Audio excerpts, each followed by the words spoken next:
Olá, sejam muito bem-vindos ao Ligado na Universidade. No programa de hoje vamos falar sobre o distrator osteogênico, uma tecnologia utilizada há anos pelo Centrinho e que agora foi finalmente incorporada ao SUS.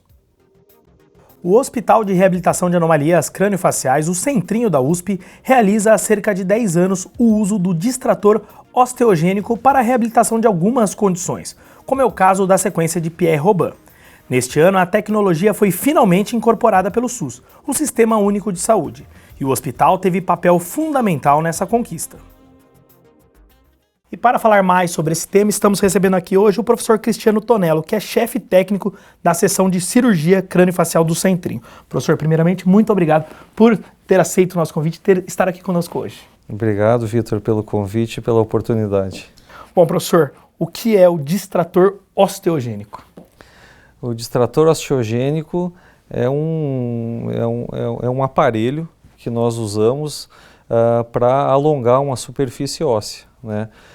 Isso é amplamente utilizado dentro da odontologia para tentar você ganhar espaço quando nós temos uma maxila muito pequena, né? Mas em se tratando dos distratores osteogênicos, né, são aparelhos para que a gente possa especialmente oferecer para crianças que tenham grandes deficiências ósseas, né, seja da mandíbula ou da porção média da face, um crescimento dessas estruturas, que de outra forma nós não conseguiríamos. Qual que é o funcionamento, qual que é a dinâmica de funcionamento dessa tecnologia, professor?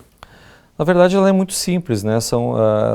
É um aparelho que é colocado, nós precisamos fazer um corte, uma osteotomia no osso, por exemplo, a mandíbula, quando nós temos uma mandíbula muito pequena, se faz um corte nesse osso e pinos são colocados antes, né, num segmento e no outro, e num alongamento diário, normalmente de 0,5 a 1 milímetro por dia, nós conseguimos, afastando essa superfície óssea e se valendo do potencial de formação óssea que existe especialmente nas crianças, formar osso. Então, de uma estrutura pequena, eu consigo alargá-la, né, aumentá-la. Nós temos aqui um crânio, né, é uma impressão 3D de um crânio de um paciente do Centrinho, isso, o senhor estava me explicando. Tem uma chavinha aqui, doutor. Essa chavinha que faz esse ajuste diário? Isso, né? Isso aqui é uma impressão 3D realizada a partir da tomografia de um paciente nosso com diagnóstico de sequência de Robin, certo, que é uma condição bastante frequente que nós atendemos aqui no hospital e que tem como característica principal o desconforto respiratório, problemas respiratórios e alimentares em função de uma mandíbula muito pequena. Então, naquelas situações em que o uso de cânulas nasofaríngeas, procedimentos não cirúrgicos, que são realizados aqui no hospital com bastante sucesso pela doutora Ilza, pela professora Isabel Cristina, quando essas crianças não melhoram com esses procedimentos não cirúrgicos, essa é uma alternativa, por exemplo, para pacientes com Robin que tem a mandíbula muito pequena.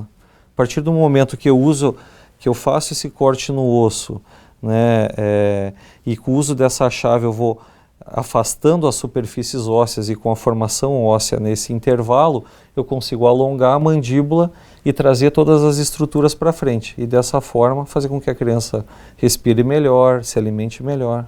Isso é algo tão simples que a mãe pode fazer, os pais podem fazer esse ajuste diário? Sim, como é um procedimento de 20 a 30 dias, não há necessidade da criança ficar internada no hospital. Obviamente que nos primeiros dias, em função da recuperação pela própria cirurgia, a criança fica internada e nesse período nós vamos treinando a mãe, porque nada mais é do que um movimento de uma chave de fenda, né? Sempre no mesmo sentido que a mãe faz, a mãe ou o pai, né, ou algum cuidador dessa criança, de manhã e de noite. E nós vamos acompanhando essa evolução com intervalo de 5 a 7 dias para ver como é que está em retornos ambulatoriais. O senhor está falando bastante criança. Por que não o adulto, doutor? O adulto também nós podemos lançar a mão dessa técnica para o adulto quando a deficiência for muito grande. Certo. De estruturas ósseas da face. Mas de maneira geral, no adulto nós podemos fazer um corte no osso, alongar, né, avançar e colocar uma placa e parafusos de titânio e já estabilizar esse movimento. Então no adulto é possível sim, mas na criança isso não é possível, né? A cirurgia ortognática, esse corte, alongar, botar placas e fixar, porque essa criança está em crescimento, é um esqueleto em crescimento. Por isso o termo osteogênese, é a questão do crescimento do osso. Isso, formação óssea, que não é exclusivo da mandíbula. Ele foi descrito, a história é bastante interessante, né? Isso foi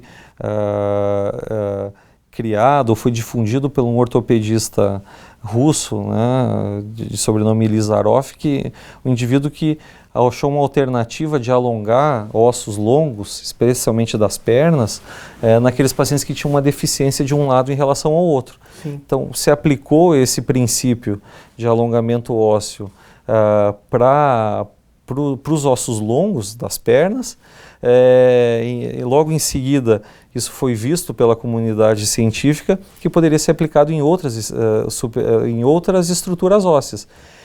Em 1995, um cirurgião craniofacial americano de Nova York, o Joseph McCarthy, aplicou isso numa mandíbula e a partir daí então passou-se a se desenvolver tanto para a mandíbula, que não é exclusivo na face, como para a porção média da face também. Naqueles pacientes, e aqui nós temos um grupo considerável de pacientes com grandes retrusões, com grandes achatamentos da porção média da face, nós podemos colocar nessa região também para alongar, a partir do mesmo princípio. Professor, o senhor falou da sequência de Robin. O que é a sequência de Robin para o pessoal entender? A sequência de Robin é uma tríade, né, em que a micrognatia, a mandíbula pequena, é o começo desse processo. Uma mandíbula muito pequena faz com que todas as estruturas da língua, da base da língua, fiquem muito para trás. Certo. Que nós chamamos de glossoptose, um retroposicionamento da língua. E isso, obviamente, estrangula o espaço aéreo, né, que nós temos. Então, a mandíbula acaba sendo, a mandíbula pequena, a micrognatia, a glossoptose leva ao desconforto respiratório, fechando aí essa sequência, antigamente chamada de síndrome. Fora a Robin, existem outros casos que o distrator pode ser aplicado? Muito. Duas situações principais, né? Em se tratando do segmento craniofacial.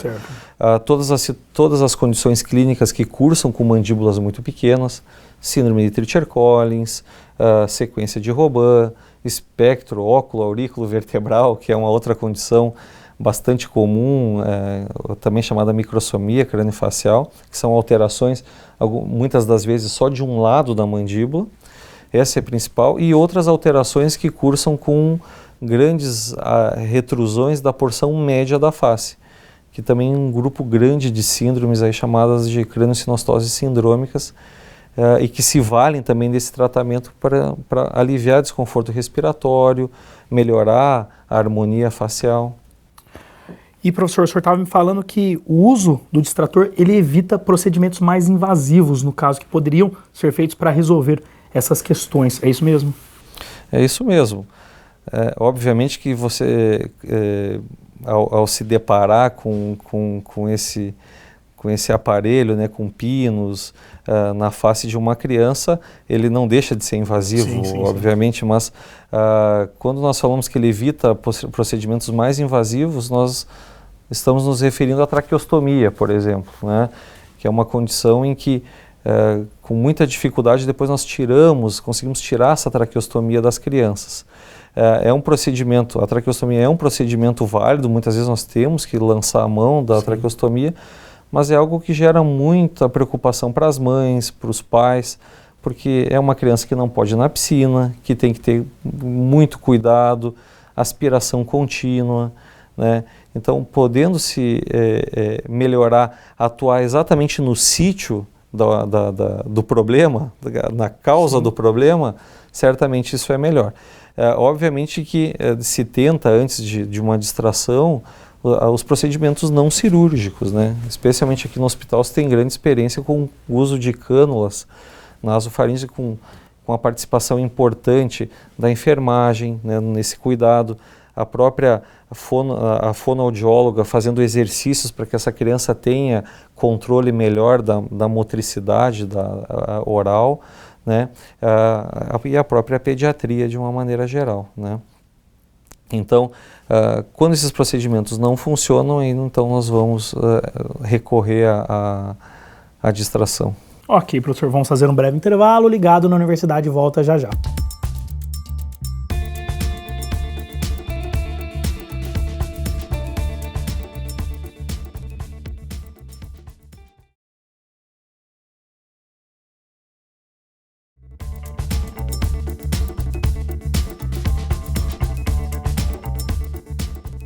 Estamos de volta com o Ligado na Universidade, hoje recebendo aqui o professor Cristiano Tonello, que é chefe técnico da seção de cirurgia crânio-facial do Centrinho. Professor, há quanto tempo que o hospital utiliza esse método da distração? Esse método vem sendo utilizado e implementado na rotina do tratamento dos pacientes do Centrinho desde a vinda do professor Nivaldo Alonso, que acho que você já teve a oportunidade até de entrevistá-lo aqui, e que introduziu isso aqui no hospital. E desde lá a gente tem feito progressivamente um número cada vez maior de procedimentos aqui no hospital. O hospital é referência nessa área, né, professor? Com uma residência, inclusive médica, bastante avançada, bastante única no país, né? Então acredito que isso colabora bastante, né, para esse tipo de estudo, de análise, de tratamento, né? Sem dúvida, o fato de a gente de sermos um hospital não somente assistencial, mas de formação, né, especialmente uma formação numa área muito verticalizada, como é a cirurgia crânio-facial, muito já específica. Esse é um procedimento que está consagrado na literatura e pela comunidade científica. Então, o hospital e a USP Bauru não poderiam estar distantes dessa prática, né? Professor, sobre os pacientes que usam, são crianças, mas qual que é o relato dos pais, principalmente, né? De como que fica a qualidade de vida desses pacientes, né? Porque apesar de ter esses pinos, tudo, como que funciona essa recuperação deles ali? O que os pais relatam para vocês?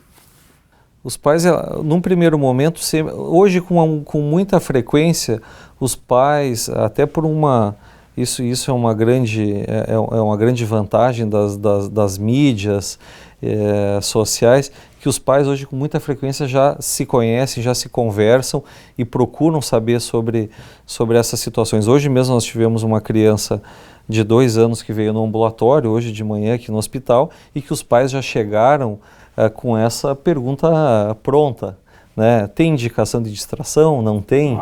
Né? Então isso é bom, porque os pais já estão já familiarizados com o procedimento, muito pela experiência contada e compartilhada de outros pais. Então, assim, às vezes num primeiro momento pode assustar, especialmente, mesmo com toda a explicação, nós usamos esses modelos para explicar para os pacientes, para os pais, na sua maioria, né?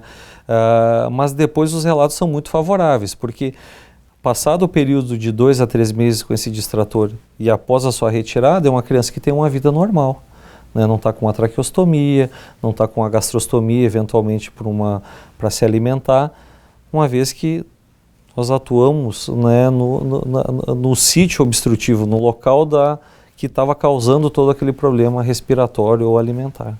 Professor, neste ano, enfim, o distrator foi incorporado na lista do SUS, né? O que significa isso para a população, professor? Isso é uma briga não diria uma briga, mas uma demanda. É uma demanda antiga nossa, né? Nós temos pelo menos aqui um grupo de trabalho que iniciou tudo isso junto do Ministério da Saúde em 2013 e que isso foi se demorando, mas as demandas são cada vez mais frequentes, não só nossas, mas de outros centros também, né? E em 2018, após uma participação importante do Centrinho, até no relatório, na participação, isso é importante de se ressaltar, houve uma consulta pública a respeito do distrator, se ele era aberto tanto para opiniões técnicas, como para opinião de familiares e pacientes. Isso dentro do site do Ministério da Saúde. E majoritariamente todas as consultas, as pessoas que participaram foram profissionais formados aqui, ou que passaram aqui, e pacientes que tiveram alguma experiência com o Centrinho e com o distrator. Então, após tudo isso, foi aprovado em fevereiro a incorporação dos distratores com um prazo de 180 dias para essa implementação, que finalizou aí em julho e agosto, e nós estamos agora na expectativa de que isso seja realmente amplamente suportado pelo SUS. Isso significa então que os casos que têm indicação, eles vão receber gratuitamente o distrator? Sim, hoje eles já recebem no nosso hospital porque nós somos um hospital exclusivamente do SUS, né? Mas isso era pelo entendimento, como eu falei anteriormente, de que isso é uma prática atualizada, pelo compromisso do hospital e da universidade de estar na vanguarda, ou pelo menos acompanhando as evoluções, a Universidade de São Paulo, e pelo entendimento dos superintendentes, que começou com a professora Maria Aparecida, né, a professora Cidinha, nossa atual pró-reitora, o professor Carlos, né, o professor Sebastião, em algum momento também, dirigentes, superintendentes do hospital que entendiam isso como algo essencial para os nossos pacientes. Então isso era suportado pela universidade, pelo nosso campus aqui, né? Nós não tínhamos, ou não temos até esse momento, esse suporte do SUS, e que esperamos mudar aí, né, com essa política. Professor, nessa demanda, nessa luta toda para convencimento, o senhor participou diretamente desse processo, sim, né? Inclusive sim. na comissão que trabalha ali com as novas tecnologias do SUS. Houve um trabalho para convencer outros setores, que não apenas os médicos, técnicos, sobre as vantagens do uso do distrator? Sim, porque toda vez que se incorpora uma nova tecnologia, e para isso existe uma comissão interministerial em Brasília, Ministério da Economia, Ministério da Ciência e Tecnologia, Ministério da Saúde, porque quando se trata de uma nova, seja um medicamento novo ou uma tecnologia a ser implementada, isso impacta em orçamento. Impacta em orçamento, impacta em... isso é realmente uma prática que a literatura suporta, que é relevante para o atendimento, né? Ou é só uma preferência de algum grupo de cirurgião? Não, na verdade a ideia foi essa comissão, e o Centrinho participou ativamente, eu tive a possibilidade de ir lá, enfim, fazer parte dessa comissão para mostrar, porque nós precisávamos mostrar isso não só para médicos, sim, mas para uma comissão que tinha economistas, engenheiros. Olha, nós temos isso, então por exemplo, esse protótipo aqui que eu trouxe aqui hoje, nós levamos lá para que essas pessoas pudessem ter um entendimento do que é, uma vez que não são da área, e obviamente o entendimento fica mais difícil. Ok, professor, vamos fazer outro breve intervalo. Ligado na Universidade, volta já já.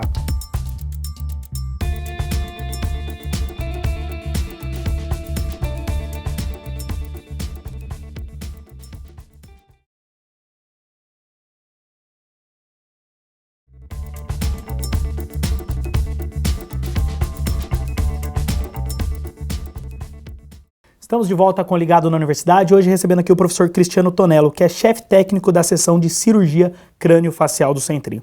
Professor, a incorporação do distrator pelo SUS também significa economia nos cofres da universidade, né? Sem dúvida, Vitor.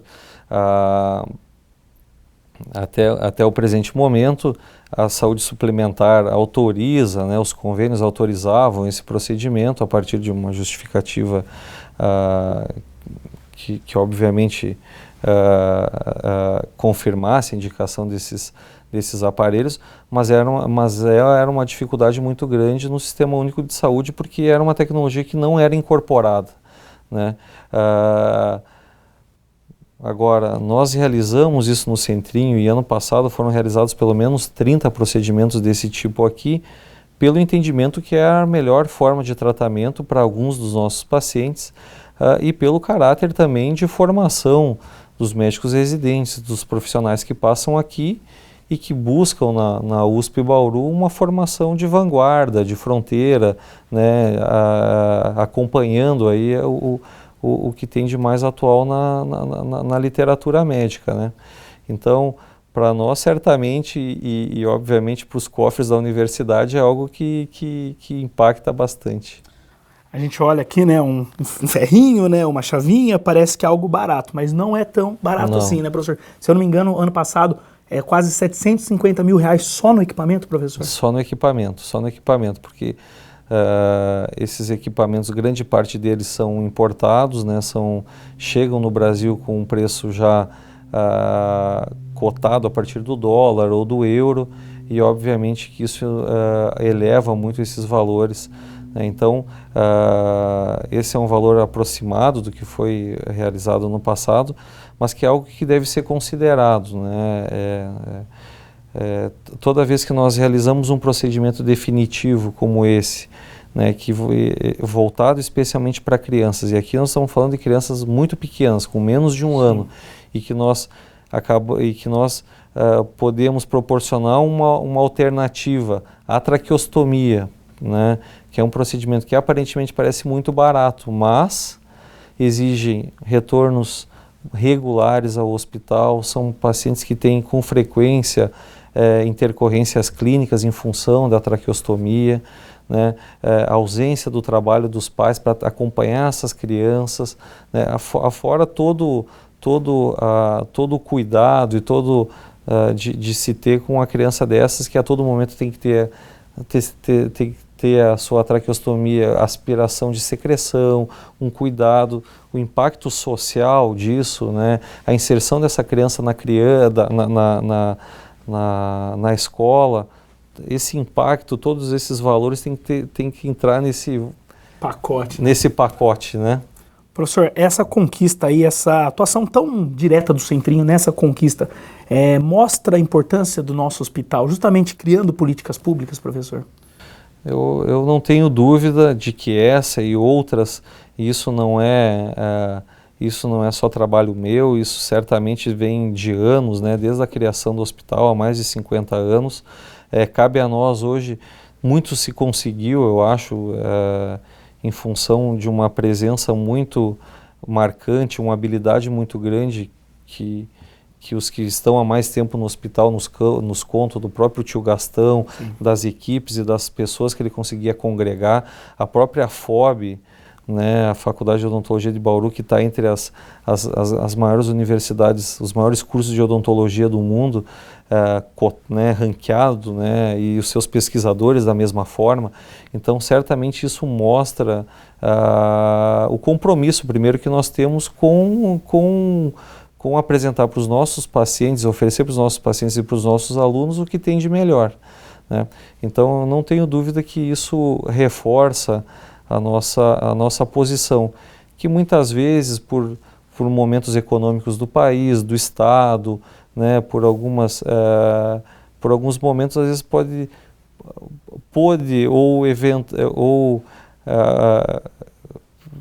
foi desacreditado em alguns momentos, mas eu acredito que situações como essa, o relato dos nossos pacientes, né, a opinião do Centrinho, né, em relação a dos profissionais do Centrinho em relação a essas políticas, mostra a nossa posição aí no cenário das malformações congênitas, da cirurgia craniofacial, da fissura lábio-palatina. Quando se fala em política pública também mostra que o hospital não é só o tratamento em si do paciente que chega aqui, né, professor? É pesquisa, é estudo, é extensão, é tudo isso, né? Exato. a partir nós temos um compromisso que não é só assistencial, nosso compromisso é acadêmico, é de uma instituição formadora.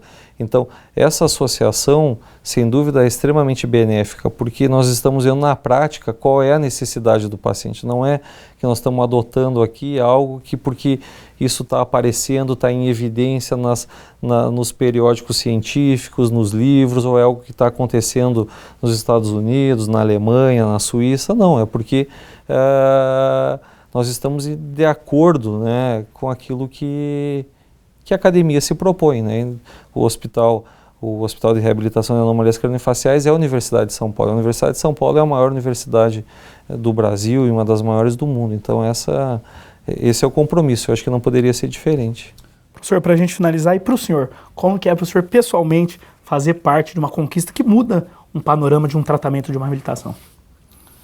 Eu fico bastante feliz, porque, mais uma vez, né, além de a gente ver na prática, e isso é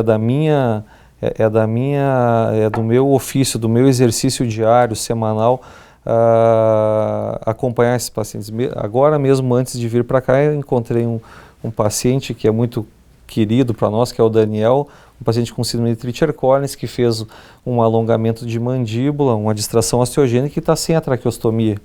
Eu vi agora ele vindo para cá no estúdio. Então, para mim é muito satisfatório ver que tá na ponta ali, no front, junto com os pacientes, operando esses pacientes, acompanhando e poder fazer parte dessas políticas e ver que isso vai nos dar certamente aí a possibilidade de, se não atender mais pacientes, mas pelo menos com uma maior facilidade, sem onerar tanto a universidade, que esses recursos possam ser direcionados num outro sentido, né?